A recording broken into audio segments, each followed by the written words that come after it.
첫 번째 판도라부터 열어보겠습니다. 김근식 교수님이 준비해 주셨죠? 예, 제가 준비한 판도라 상자를 열어볼 건데요. 뭐 가장 뜨거운 지금 이슈가 바로 이제 기시다 총리의 방한이고, 이것이 지난 3월에 윤석열 대통령이 사실 고심 끝에 일본에 가서 한일 정상회담을 하고 온 답방의 형식이잖아요. 12년 만에 한일 관계가 다시 정상화되면서 셔틀 외교가 복원이 됐는데, 제가 오늘 갖고 온 판도라 상자는 이겁니다. 윤석열 대통령에게 한일 정상회담은 땡땡이다. 제가 보기에는 대통령께서 고독한 결단을 하기는 했으나 야당과 국민과 전문가들의 공감을 얻지 못하고, 어떻게 보면은 특히 이제 역사 인식이나 역사의 측면에서 이게 퇴행으로 비춰지는 그런 모습들로 인해서 결과적으로는 역풍이다. 역풍이다. 김성희 소장님. 윤석열 대통령에게 한일 정상회담은 보험이다. 보험. 네. 보험은 잘 이해가 안 되는데. 그럼 간단하게 말씀드리면 지금 북한의 침공으로부터 대한민국을 지킬 수 있는 유일한 방법은 미국과 일본에게 우리나라를 파는 방법밖에 없는데, 우리나라를 담보로 잡히고 우리나라의 안전을 획득하기 위한 보험 조치를 취하신 거로 굉장히 뿌듯해하고 계실 것 같아요. 중간에 설명은 전혀 동의할 수가 없네요. 뭘 팔아요, 팔기는. 제가 보기에는 윤석열 대통령의 스타일은 그런 것 같아요. 우리가 식당 가서 서빙하시는 분한테 이제 팁을 주잖아요. 애시당초에 처음에 주는 거예요. 이 처음에 주는 방법이 의외로 통할 때가 많아요. 왜냐하면 팁을 넉넉하게 주면 주방에 가서 뭘 해도 가져다 주거든요. 3월에 있었던 그 한일 정상회담 때 윤석열 대통령이 줄 수 있는 거를 미리 준 측면이 분명히 있습니다. 그래서 이제는 받는 단계예요. 윤석열 대통령에게 한일 정상회담은 수금이다. 수금. 앞에 표현을 좀 붙이자면 미수 채권 수금이다. 이제 수금. 돌려받을 받는 때가 거예요. 왔다. 예. 벌써 받은 것 같은데? 미리 팁을 주니까 일본에서 반응이 왔잖아요. 강제동원 없었다. 독도는 우리 땅이다. 그리고 야스쿠니 신사에 공물 바치고. 벌써 수금 됐는데? 엉뚱한 얘기를 이렇게 좀 해요. 수금이에요? 팁을 주고 나서 손님 쫓아낸 거지. 그게. 받았잖아요. 아니죠. 정답 있습니까?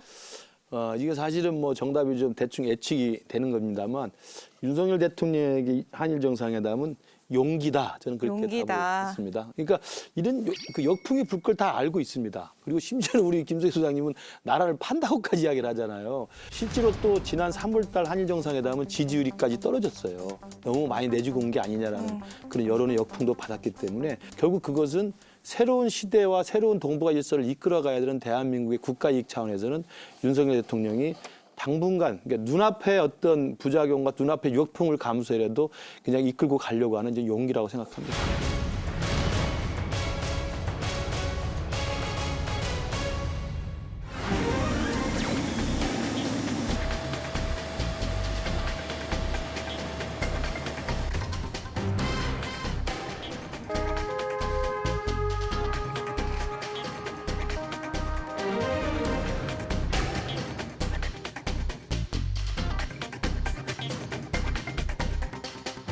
우리 두 정상은 한일 관계 개선이 양국 국민에게 큰 이익으로 돌아온다는 점을 확인하고, 앞으로도 더 높은 차원으로 양국 관계를 발전시켜 나아가는 데 합의했습니다. 3月にユン大統領が示された決断力と行動力に改めて敬意を表したいと思います。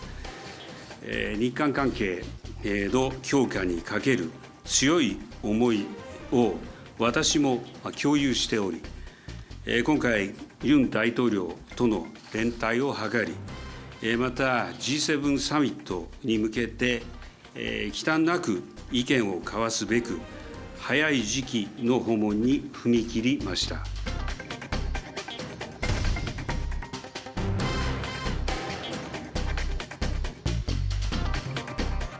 본격적으로 주말 사이에 있었던 한일 정상회담 얘기를 좀 하나씩 짚어보겠습니다.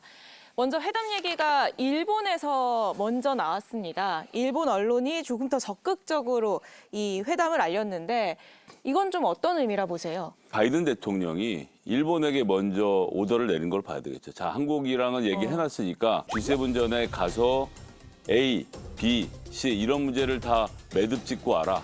한미일 정상회담에서 제대로 된 의제 결정을 할 수 있도록 사전 정지 작업을 지금 하고 오라. 라는 오더가 바이든 대통령으로부터 일본에게 떨어졌고 이 군사 정보 교류 관련돼서도 그렇고 경제 관련돼서도 그렇고 그런 식으로 지금 이야기가 나왔던 것은 미국의 요청 때문이었다. 저는 이렇게 보고 있습니다. 일단 기시다 총리가 빨라도 7월 말쯤 방한을 할 거다 이렇게 예상을 했는데 그보다 훨씬 당겨졌어요. 그러니까 일본 측이 좀 급한 사정이 있는 거고요. 일본이 올해 3월 달에 대중국 반도체 제조 장비 수출 금지 계획을 발표를 했어요. 작년 10월에 미국이 그 중국에 대한 반도체 그 제조 장비 수출 금지를 발표한 이후에 우리 1년 유예를 얻어냈잖아요.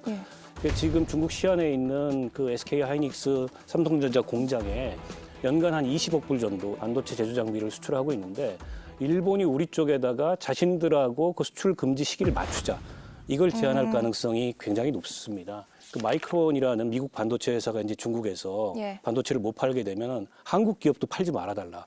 이런 요구를 우리 기업 쪽에 했다는 보도가 있었고 있었죠. 그에 대해서 대통령실이 부인하지 않았어요. 일종의 대중국 디지털 봉쇄에 한미일 공조 시점을 맞추고 그걸 강화하려는 그런 목적에서 기시다 총리의 방안이 당겨진 게 아닌가. 기시다 총리의 답방이 예정보다 빨랐던 이유가 그때 당시에 사전 조율을 위해서 일본의 국가안전보장국장이 와서 우리 대통령을 만났을 때 한 이야기처럼 보답하기 위해서 서둘러 왔다라는 이야기 분명히 했습니다. 그래서 우리 한국 국민이 우려하는 그리고 윤석열 정부가 지금 일정적인 논란에 처해 있는 부분들에 대해서 최소한의 긍정적인 그리고 최소한의 보답을 할 수 있는 의도로 지금 일찍 당겨서 왔다고 보고요. 그런 내용 속에서 저는 이번에 과거사 문제나 아니면 후쿠시마 문제나 이 부분도 야당 측에서 공격했던 내용에서 일정 정도 저는 전향적 조치를 취해 준 거라고 해석을 합니다. 우선 한일 관계 개선의 핵심은 과거사 문제. 일본이 과거를 인정하고 반성하느냐죠. 私は1998年10月に発表された日韓共同宣言を含め歴史認識に関する歴代内閣の立場を全体として引き継いでいると明確に申し上げました。当時厳しい環境の下で多数の方々が大変苦しいそして悲しい思いをされたことに心が痛む思いです。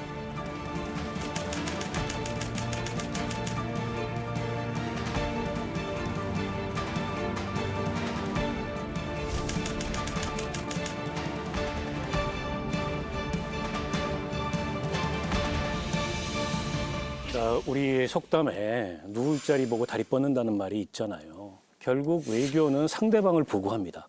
상대방이 어떤 생각을 가지고 있고 어떤 태도를 취하는가, 어떤 입장인가.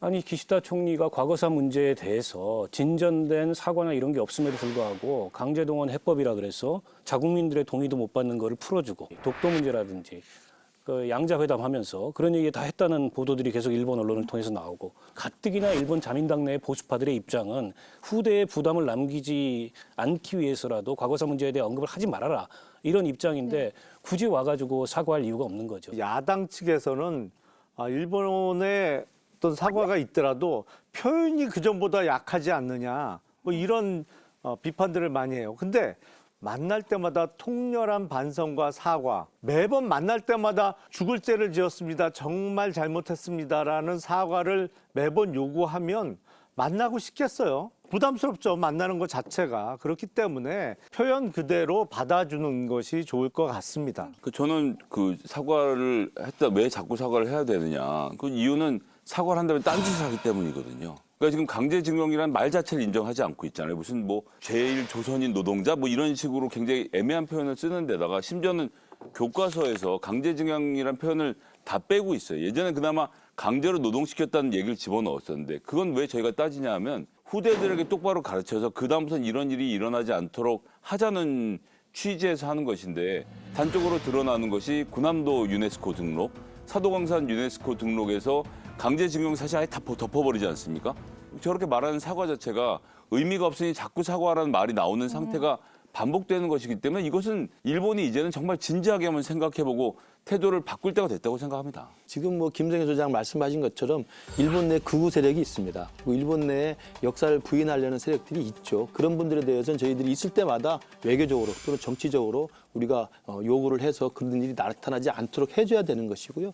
한일 관계가 미래지향적으로 가는 데 있어서 일본이 과거를 직시하는 모습을 적어도 내각, 그리고 적어도 정부 입장에서만큼은, 그래도 적어도 정치권 입장에서만큼은 과거에 대해서 자신의 잘못을 시인하고 반성하는 올바른 입장을 계속 견지해 주기를 부탁을 드립니다. 교수님 좀 극우의 주장을 얘기하는 게 아니라 교과서에 담으니까 문제를 삼는 겁니다. 극우들이야 뭐 어쩔 수 있겠습니까만 교과서는 바꿔야죠.